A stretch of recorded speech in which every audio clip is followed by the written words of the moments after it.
Hello everyone! Welcome back to our channel. If you're new to the channel, please go down below and consider subscribing, and once you've done that, please leave a like.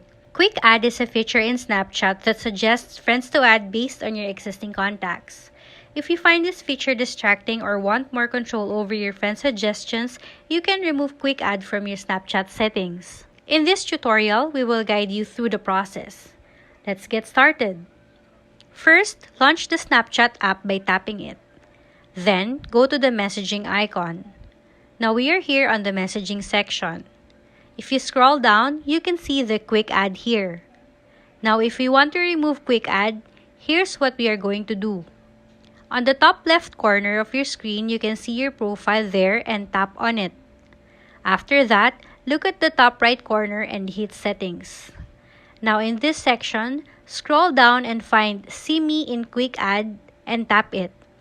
Toggle the switch off by tapping it.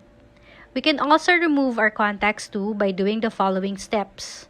We need to go back to the settings page by tapping the back button. Then find Contacts. Once you found it, tap it. Now, switch the button off by tapping it.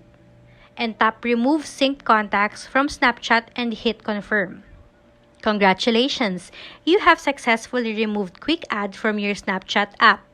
You won't receive friend suggestions through Quick Add anymore. If you ever change your mind, you can always return to the settings and enable Quick Add again. Enjoy using Snapchat with greater control over your friends' suggestions. Thank you for watching!